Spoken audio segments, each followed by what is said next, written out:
We begin the day's other headlines in Gaza, where the UN says no aid has reached Palestinians 2 days after Israel ended its 3-month blockade. It comes as Israeli forces are pressing ahead with a new military offensive deep into the Gaza Strip.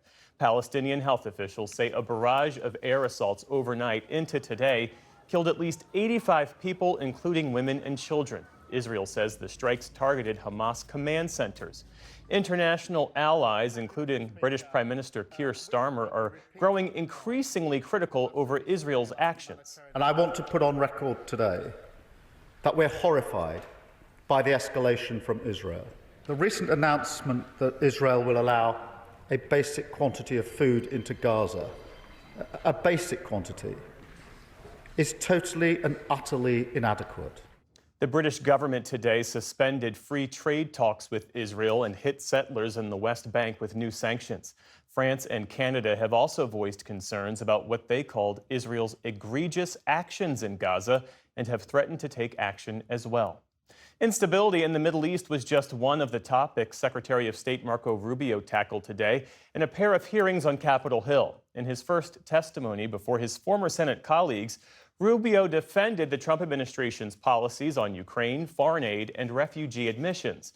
And he warned that Syria could soon fall back into civil war. That, frankly, the transitional authority, given the challenges they're facing, are maybe weeks, not many months, away from potential collapse and a full-scale civil war of epic proportions, basically the country splitting up. Rubio went on to say that if Syria's new government collapses, it could lead to chaos throughout the Middle East. Also on Capitol Hill, Homeland Security Secretary Kristi Noem stirred controversy by making the false claim that the constitutional writ of habeas corpus justifies the administration's ability to detain and deport migrants. Democratic Senator Maggie Hassan corrected her. Well, habeas corpus is a constitutional right that the president has to be able to remove people from this country and suspend their right to. Let me stop you, ma'am. Habeas right corpus, excuse me, that's incorrect. Habeas corpus is the legal principle that requires that the government provide a public reason for detaining and imprisoning people. If not for that protection, the government could simply arrest people. And practically, habeas corpus involves the right to challenge one's detention in court. The Trump administration has floated the idea of suspending it as part of its broader efforts to expel undocumented immigrants, but only Congress has the authority to do so. The FDA is changing the way it approves annual COVID-19 vaccines. The pivot means that officials will no longer routinely approve annual shots for younger adults and healthy children. The agency said it wants to see new clinical trials showing COVID shots are still safe and effective before approving them for healthy adults and children. It's a costly new requirement for pharmaceutical companies that could limit who gets new shots each year, but the FDA says the vaccines will remain fully available to adults over age 65 and others with increased health risks. The World Health Organization approved an agreement today on how to handle future pandemics following the global chaos brought on by COVID-19. At the group's assembly hall in Geneva, member countries passed the measure without opposition following 3 years of negotiations. The treaty aims to ensure that all nations, including poor countries, have access to drugs and vaccines when the next pandemic hits.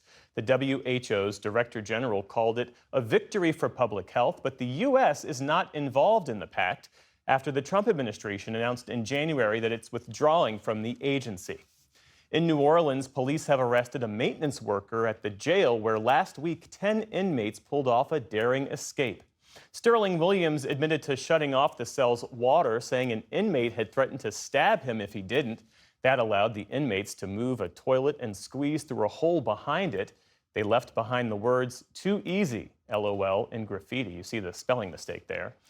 New Orleans officials say a number of other security lapses were at play, like faulty cell locks and a distracted guard. 4 inmates have been recaptured. 6 are still at large.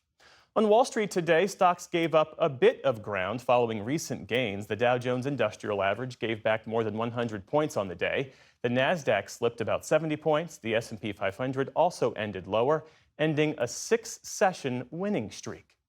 And there's an empty bar stool tonight in the hearts of millions of TV fans. George Wendt, who played Norm Peterson on Cheers, has died. everybody. Norm! How you doing, Norm? What do you know? Not enough. With his trademark entrances and everyman appeal, Wendt was a fan favorite for 11 seasons. He earned 6 straight Emmy nominations along the way. A Chicago native himself, Wendt also popped up on Saturday Night Live, appeared in films and on Broadway, and even wrote a book about beer. His family says Wendt died peacefully early this morning at home. Tonight, we raise a glass to George Wendt, who was 76 years old. And still to come on the NewsHour, near misses and electrical outages at major airports heighten concerns over flight safety. We examine U.S. policy on Taiwan as the threat of China looms. And tribal colleges and universities face an uncertain future amid cuts to their federal funding.